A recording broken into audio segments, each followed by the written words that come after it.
Welcome to Fan for Racing Radio. I'm Fan for Racing Sharon, and joining me today is Jay Huseman, and we are here for the preview for Mexico City in the NASCAR Cup Series. Yeah, I was going to try and do my Speedy Gonzalez. Arriba, arriba, andale, andale. Man, I was so excited. I used to love it when the Xfinity Series ran there. We talked about that already, having done 4 years. They're back as well for the 5th time, but the first time for the Cup Series.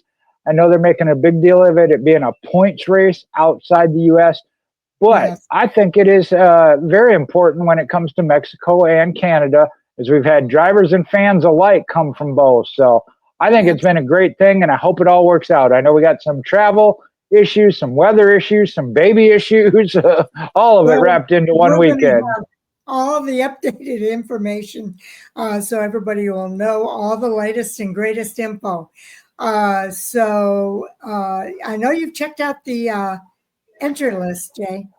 I did. This one I had to do a little bit of research, but we have the 36 chartered teams along with one open entry. So all 37 will make it. The one open entry is the number 78 from Live Fast Motorsports, and driver will be Catherine Legg. Okay, so everybody's going to make it in. Okay, well, the NASCAR Cup Series will be racing the Viva Mexico 250, and that will be at the Autodromo Hermanos Rodríguez. That track is a 2.42 mile asphalt paved road course. That race is Sunday, June the 15th, starting at 3 p.m. Eastern Time. Now, Amazon Prime will have the pre-race coverage starting at 2 p.m. Eastern, and it will be on radio MRN and SiriusXM NASCAR Radio Channel 90. They will race a distance of 242 miles over 100 laps. Stage 1 will end on lap 20. Stage 2, 25 laps, ending on lap 45. And then the last stage will have 55 laps, ending on lap 100. Now, as far as up-to-date information, because they've had to change the schedule due to the not being able to get out of Charlotte, due to an incident there. So there is 2 Cup Series practices that are moved back on Friday to 4:05 p.m. That's a 50-minute session. And then 5:30 p.m. is a 25-minute session. The NASCAR Mexico Series race has been moved up to 1:30 p.m. Eastern Time on Friday. On Saturday, the Cup qualifying will move to 2:05 p.m. Eastern Time. And again, that race on the Mexico Series race will be at 7 p.m. Eastern Time. And then no change to the race on Sunday. That race on Sunday will be at 3 p.m. on Prime. So just a few little changes there to the schedule. Well, with that, Sharon, I'll give information here as well, because I saw that just before we came on and started doing our previews for tonight. Denny Hamlin will not be coming to Mexico as he is awaiting the birth of his child. So Ryan Truex, I think you said, was en route, will be the driver for him.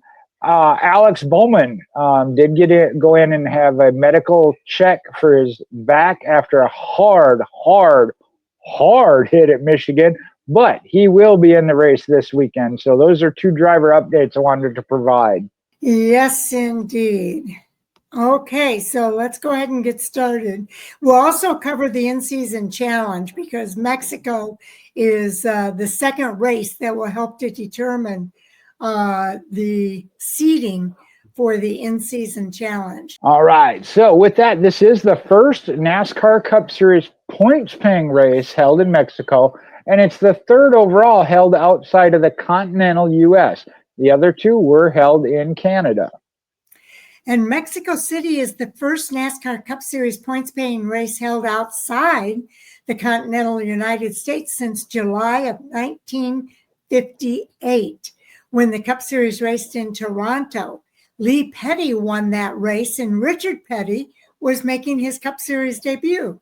Well, there is a trivia fact that I don't know that I would have ever guessed. Richard Petty made his Cup debut in Canada. Huh. Mexico City is the 16th different road course to host a NASCAR Cup Series race. And including Mexico City, 6 of the last 10 new tracks to host a Cup Series race were road courses. And Mexico City is only the 13th new track to added to the Cup schedule this millennium. The NASCAR Xfinity Series competed in Mexico City between 2005 and 2008. This one's an interesting one if you're looking at some favorites as to why. Chase Elliott with 3, Ryan Blaney with 2, and Joey Logano with 2 combined have won 7 of the last 11 Cup Series points-paying races that are hosted at new tracks. Ooh, interesting. Okay, now then, it takes 36 hours to drive the 2,167 miles from Michigan International Speedway to Autodromo Hermanos Rodríguez, and 31 hours to drive the 1,975 miles from Autodromo Hermanos Rodríguez to Charlotte Motor Speedway. All 15 teams are based within 53 miles of Charlotte Motor Speedway. I don't know if anybody made the direct trip from Michigan or not, but 31 hours to go the 1975 is still a long way to haul. It is. Now, 4 of the 11 remaining races in the regular season are on road courses. Sharon mentioned that. We're going to talk about the in-season championship or in-season challenge. Road courses definitely playing a factor here. They certainly are. Now, Hendrick Motorsports leads all teams in poles, wins, top 5s, and top 10s. That's how dominant they have been. Laps led, average finish on road courses in the next gen era. So Hendrick may have a competitive edge this weekend. Well, and they definitely have a Cup Series record, as Hendrick Motorsports has won on 8 different road courses. That's more than any other team in Cup Series history. All right. And then Hendrick Motorsports also won 5 of the last 8 road courses with 3 different drivers, including Byron, who won twice, Larson won twice, and Bowman won once. Now, the last 6 road courses, though, the poles were won by 6 different drivers. The last 5 were won by 5 different teams. So we'll see who starts up front here in Mexico. And the driver leading the most laps failed to win 4 of the last 5 road course races after winning the prior 4. So that's kind of interesting. Ooh, that's an odd switch of trends, yeah. Yeah. Now, the driver earning the most points has won 13 of 18 road courses in the next-gen era. So that means stage points as well as the final finish. Now, 5 of the last 10 road course races were won by drivers getting their first road course win. I think that one might happen again this weekend. Now, stage winner, though, is winless in the last 7 road courses. That's kind of odd. That is. That's interesting.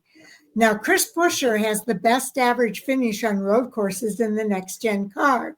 His average finish sits at 8.7, but he ranks 21st in stage points earned and 4th in overall points scored.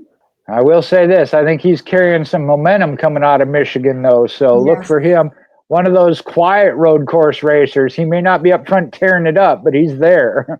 And he's in a Ford, not a Chevy. And that's also true now, yes. Now, Hendrick Motorsports, a Chevy organization, they've led 1,824 laps this year. That's the 3rd most through the season's first 15 races in team history, the most for the organization since 1996, and the most for any Cup team since 2016. Joe Gibbs Racing had 1,892 that year. Well, they might beat that this weekend.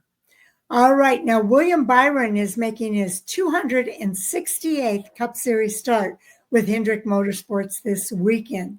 He'll pass Ken Schrader for 7th most all time with that team. Wow. In the next gen car here, winless drivers above the cut line after race 15 have made the playoffs without a win only 50% of the time. We're getting down to it again. It's crunch time, get a win. Otherwise, trying to point your way in, that leaves it in other drivers' hands. It does indeed. Now, 6 of the 14 road course regular season races in the next gen were won by a driver ranked 16th or worse in the playoff standings. So there you go. People winning from below that cut line. And this one obviously is a little bit different because 5 of the 13 drafting track regular season races in the next gen car, those were won by a driver ranked 19th or worse in the playoff standings. And that's not including the Daytona 500. We know there it's a little bit more of an open ball game. Yes, it is. Okay, now Chase Elliott leads all active Cup Series drivers in road course wins with 7. If he were to win this weekend, he would tie Tony Stewart for second most on the all-time Cup Series road course wins list with 8 each. And we've been waiting on that. This next-gen car has kind of stifled his road course dominance, but I think we're seeing it come back to him now. Now, only 3 drivers entered into this weekend's NASCAR Cup Series race at Mexico, competed in the Xfinity Series races that were held there from 2005 to 2008. Kyle Busch, Denny Hamlin, and Brad Keselowski. However, 2 of them, Busch in 2008 and Denny Hamlin in 2006, each won at Mexico in those Xfinity Series races. So that bodes well for Kyle Busch. Again, Denny Hamlin not racing this weekend as he's at home. Well, Ryan Truex, though, will be in his car, so that's good news for Ryan. Well, there you go. That's true. That's true. Okay, now the top 32 drivers in we're going to the in-season challenge now. The top 32 in driver points following the Nashville race are eligible. There are only 4 drivers that did not qualify. They were Shane Van Gisbergen, Cole Custer, Riley Herbst, and Cody Ware all failed to qualify among the full-time drivers. Now, I know Sharon and I have covered this a couple of times. We had discussed it in depth on Hot Topics, but hopefully you're starting to understand this as we talk about it. These 3 races, Michigan, Mexico City, and Pocono, established the seeding for the challenge based on the best driver finishing position over those races. Tiebreakers will be decided by their second best finish and then the third best finish among those races. If needed, the final tiebreaker is the point standings after Pocono. I talked about Denny Hamlin. He has established himself, having gotten a victory at Michigan, as one of the top 3 guaranteed seeds.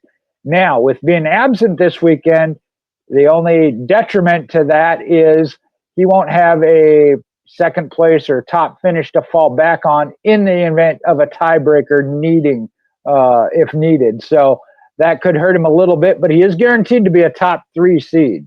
Yes, indeed. Now, the first of 5 races for the in-season challenge will start at Atlanta, with drivers competing in a bracket-style tournament until the final 2 drivers face off in the finale at Indianapolis Motor Speedway, with the best finishing driver of those 2 winning $1 million. So I've got a graphic that shows, let's go to this one first, Jay. This one shows the 32 drivers that have qualified. They're listed by car number. Let me use the pointer here. They're listed by car number right here. And these are the 32 drivers that are competing. This is their finish at Michigan and where they finished. Hamlin finished first. So he is the current top seeded driver over here. So now, after Mexico City, we'll line up all these 32 drivers according to their finish at Mexico. And their best finish in these 3 races is where their seeding will be, unless there's a tie. So then, once we finish at Pocono and we get the best finishes there, this is what that graphic looks like with the bracket style seating and the 5 races that will all be carried on TNT, starting with Atlanta and going through Indianapolis. You've got 16 drivers on this side, 16 drivers on this side, and they'll be head to head. All they have to do is beat the driver that they are head to head with. So if they beat their driver, they move on to the next round, and then to the next round to where there's only 2 drivers left by the time we get to Indianapolis. So this would be the first race at Atlanta. The second race is the Chicago Street Course. The next race, Sonoma Raceway. And then the last is Dover. And then the very last, where there's just 2 drivers, is going to be Indianapolis. Again, they're just paired up with another driver. They just have to beat their driver to move on to the next round. And I know we talked about this of the seeding rounds here, these Michigan, Mexico City, and Pocono. Just an interesting note here, again, being that Denny Hamlin is missing the race, we will have somebody else get a victory, which means that driver would be in a tie with Denny Hamlin. At this point, they would have the advantage because they have another finish, whereas Denny Hamlin doesn't. So then, if we were to get an outside winner that doesn't go into a 3-way tie at Pocono, that advantage would go to whoever wins this weekend. But I get the feeling we'll have a third. The one that I say might not even qualify for this weekend is if SVG, who's not in this in-season challenge because he's not qualified, could give Hamlin an advantage, and he still only has to match up against one other driver at Pocono and then go to their second best finish. So that's kind of interesting, of a little bit of a twist with Hamlin not being there. I know I said it in this previous video, the more things that happen with this in-season challenge, I just get so much more excited. The possibilities and the things that may happen really intrigue me. I know Dave Moody doesn't like to play the what if, but man, I have had so many what ifs go through my head already with this. SVG winning, that'll get him into the NASCAR playoffs and a shot at the championship, but has no impact other than that on the in-season challenge because he didn't qualify. Exactly. So that's why I'm showing you these graphics, because there is a way to track it, and NASCAR will be doing all of that tracking. But if you want to track it yourself, there are ways to do that. I know I put together, and I'll show you, I printed already off of the internet my own bracket. I don't know if you can actually see it there, but I've got my own bracket that I can fill in and follow along here. And I think there will be, again, especially we talked about this, I think both in the preview show last week as well as the Hot Topics. Once the field is set, the seeds are set following Pocono, I think you will see some sites of, if you choose to gamble or place bets on it, that will have some printable versions. And I just think back to the basketball, the NCAA tournament. You'll be able to find a bracket to print out and start doing your own picks and selections. I guarantee you that. Yes, and NASCAR is going to have the printed out one with names, every input, and everything as we move along through the bracket. They will, and I know, like you said, if you were trying to follow along that with the black background, it doesn't work so well, especially if you're trying to fill out your own for projection-wise. And I say that, I may not be gambling on it, but I will be printing one with my picks, and may or may not share how badly I do or how good I do. Odds are if I do good, I'll share it more than if I do bad. How about that? There you go. Yeah, we should try to print it out ahead of time and see what happens. Okay, now I will tell you, Mexico City has been very welcoming. I know they were escorted from the airport to the track. They were escorted to the track this week. Yeah, there's been much anticipation from the fans and NASCAR teams alike as the Cup Series arrived in Mexico City for this first series points-paying international race in 7 decades. So Sunday is aptly named Viva Mexico 250 at the Autodromo Hermanos Rodríguez race this weekend. Now, the industry has been long preparing for this inaugural visit to the renowned 2.42-mile, 15-turn road course in the middle of a bustling Mexico City.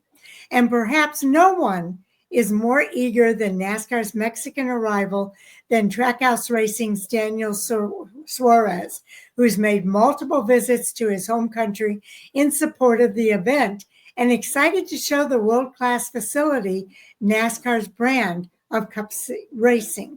Now, Suarez, who scored his first NASCAR Cup Series win on a road course, came at Sonoma, California back in 2022. He's been a vital supporter of this initiative. For months, the popular driver has starred in the NASCAR commercials promoting the Mexican race, the script depicting him trying to teach fellow racers how to speak in Spanish. Now, Suarez is certainly among the group of drivers hoping a new venue may produce different results on the season.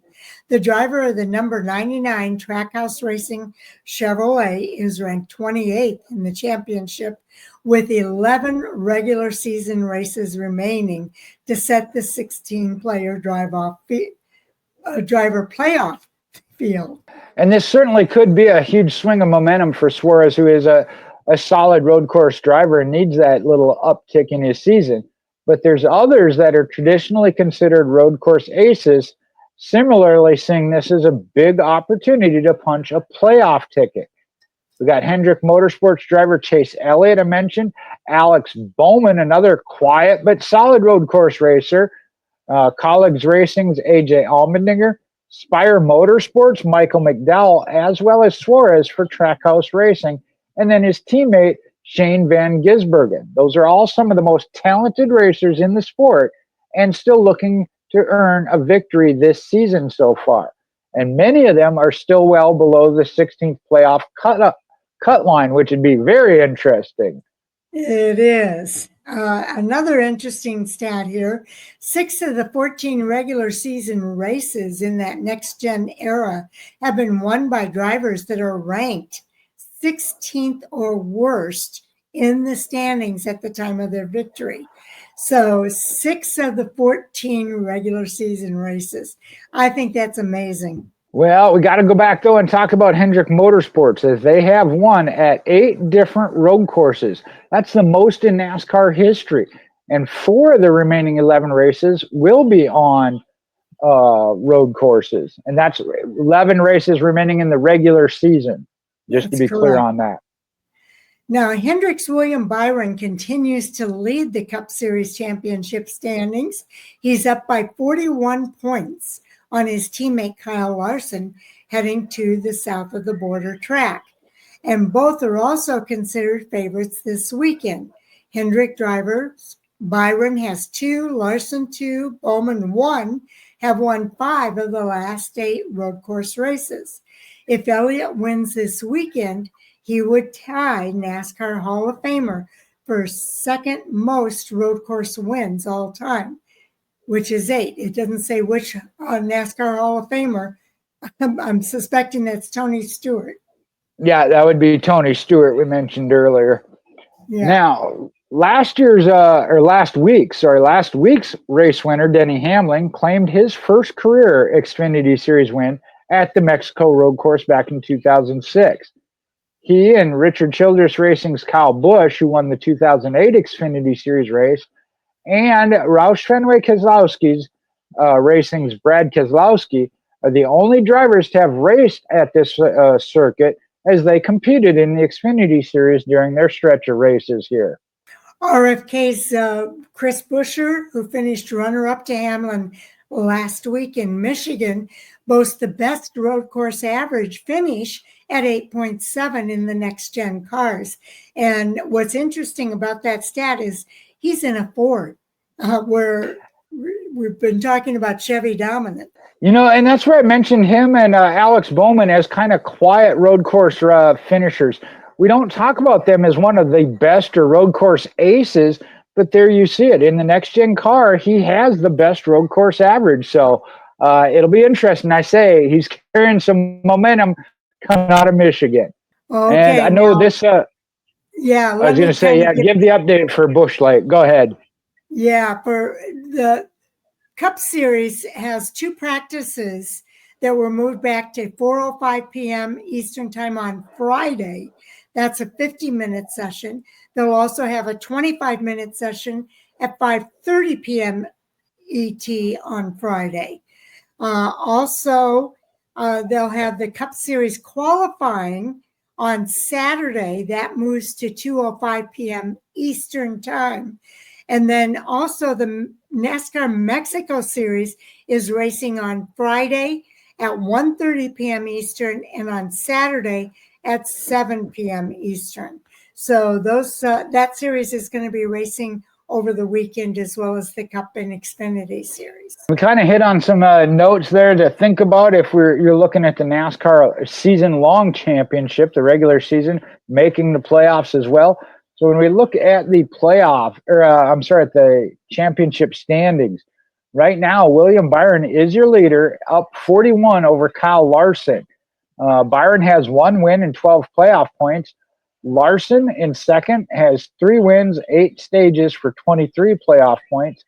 Denny Hamlin, who will now miss a race, 3 wins, 3 stages, and 18 playoff points. Christopher Bell, 3 victories with only 1 stage win, though, at 16 playoff points. Then you have Chase Elliott, Tyler Reddick without victories. Ryan Blaney is in 7th and has 1 win and 3 stages for 8 playoff points. Ross Chastain with the victory has a total of 5. Joey Logano also has a couple stages. His win in stages gives him 7 playoff points. 10th is Bubba Wallace, has a couple of playoff points built up, but that's by stages, no victories yet. 11th through 16th. This is where it gets interesting. Chase Briscoe, Chris Buescher, Alex Bowman, Ryan Preece, Kyle Busch, and Austin Cindric. Of those, Austin Cindric has a win and is in 16th. That would make him the cut line. However, Josh Berry is in 17th with a victory, moves in. Cindric can't be moved out, so Kyle Busch is out. The line is a tie. Ryan Preece in 14th at 322 points, is tied with Kyle Busch. Ryan Preece has the advantage, tiebreaker advantage, as far as best finish on the year. But above that, only 13 points above him is Alex Bowman, and another 7 points above him is Chris Buescher. Up to 12th really is at risk as far as points if we get what you mentioned earlier, one of those drivers of 17th below picking up a victory. And there you have Carson Hocevar, AJ Allmendinger, Ricky Stenhouse Jr., Eric Jones, Zane Smith, Michael McDowell, Ty Gibbs, and John Hunter Nemechek as the top 25. Suarez, we mentioned, as a road course driver, we think might win in 28th. Noah Gragson, not a bad road course racer, in 31st. Brad Keselowski, and here again, we're talking about the playoffs and championship. Shane Van Gisbergen in 33rd could jump over half of that, 16th, if he were to pick up the victory. And again, that would move those playoff or a cut line up to Alex Bowman at 335. And consider there are other road course races on the schedule. We talked about Sonoma being one of the 5 for the in-season challenge. The Chicago Street Course, also a road course race. So that might give those road course drivers a little bit of an advantage during this 5-race stretch, and even including the qualifying stretch where they're seeding the order. Yeah, like I said, so many things when I start thinking about that. I already did a couple of preliminary drafts, but again, at this point, we don't even know the seeding, so it was really tough. But I kind of went off initially the point standings and then this first round. So I already did 2 of them, just looking at some of the matchups you could have, which changed, obviously, from and I'll use Brad Keselowski. If you went by the points following Nashville, which was the cutoff, Brad Keselowski was ranked 32nd. Well, following his 10th place at Michigan, he's now a 10th seed instead of the 32nd seed. So that just changes everything. That's right. And that's the thing. In the second half of the season, you saw drivers that were kind of trending and doing well in the first half. That trend may change in the second half of the season, of the regular season, before the It playoffs. does. It We'll does. And that's see. why I get so excited about this in-season challenge. I know we talked about maybe where in the schedule. Again, it's paired with the TNT races, so I think that's going to stay no matter what. But I think it is kind of a good stretch where we see some drivers heating up, if you Mhm. will. And I know we've talked about it. Of go back to Jimmy Johnson, I think is one that they used to like to say would win a few races early and kind of coast into the playoffs. You know, if you've got a shot at $1 million, I don't think you're going to be coasting. No. And stage racing changed that because you're building up playoff points. We looked at that of how important those stage playoff points are by winning stages. Kyle Larson leading that with 23. He's already got 5 over Denny Hamlin. Your points leader himself only has 12. We've talked 1 point could be the difference right now between being in or out. So fastest lap award, 1 position on the track, a stage win. Those are all very important points. It is indeed. And I'm a little bit torn about where I'm going to be watching this weekend, Jay, because my grandson is playing baseball out in Cooperstown this weekend. So Oh wow! it's a big trip for his team. And they've got about 5 races that they're going to be racing over the next several days. So definitely going to be watching that. Most certainly, and that's great to hear. Hope he has a good weekend as far as that. I'm going to be doing a lot of listening on Sirius XM as I'm traveling again Saturday night, Sunday up to Minnesota. So my radio station probably ain't going to come off Sirius XM. Well, if there's a conflict with the baseball games and the NASCAR races and the ARCA races, I can always watch the replays. There you go. So do watch for more. Do you have a driver you want to pick before we go to watch for more? No, no. This weekend, man, again, when it comes to road courses, I know I heard Tyler Reddick's name come up. He's one of those that has been having the best of season, but still solid, just hasn't been up front. Could sneak in with one. You know what? I'm going to go with the on-track favorite, statistic-wise. I'll go with Chris Buescher. There you go. That's a good pick, I think. I'm going to go below the cut line. I'm going to say SVG pulls off that victory. You know, and that's one of those that could change so many things. Again, I know he won't be eligible for the in-season challenge, but certainly would absolutely shake up the playoff system. And we know that road course racing is his forte, especially when it comes to new tracks. Maybe that gives him that little bit of an advantage. I know they compared that. I heard one of those conversations of the Chicago street course, you know, where he got his first win in his first race, but that was a street course, not an actual road course, if you will. So Mexico City not being a street course, but being a road course, maybe doesn't give him as big an advantage as what some others might. So it's kind of a toss-up, but I do think we'll see SVG in contention without a doubt. So do watch for more. We've completed all of our previews for this weekend of racing.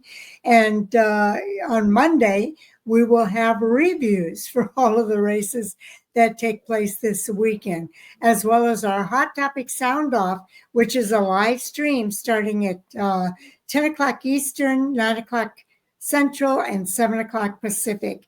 And Chris Crichton will join Jay and myself as we discuss all the hottest topics from the weekend of racing. I'm sorry, it'll be just Chris and myself, right? That's right. Hopefully, some fans will engage and represent me. But yeah, I'm gonna be on vacation there, so not gonna hear from me for this week. Okay, well, and we'll see if he can help us with the previews, or if not, it might be just me doing previews next week, just as a heads up. So, okay, guys, I think we'll say thank you for watching. We always appreciate everybody taking time to tune in. And we will hope you enjoy the weekend of racing.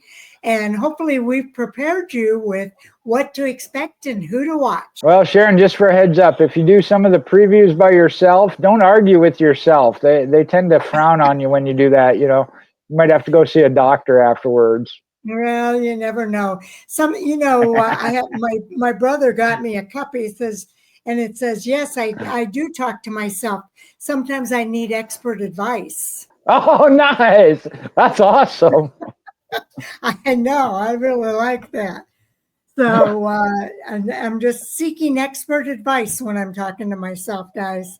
I'm going to have to remember that. I like that one. So with that, I hope you have a great vacation, Jay.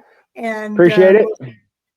And if Sal is busy, I'll be doing the reviews by myself too. We'll see how that plays out. Oh, okay.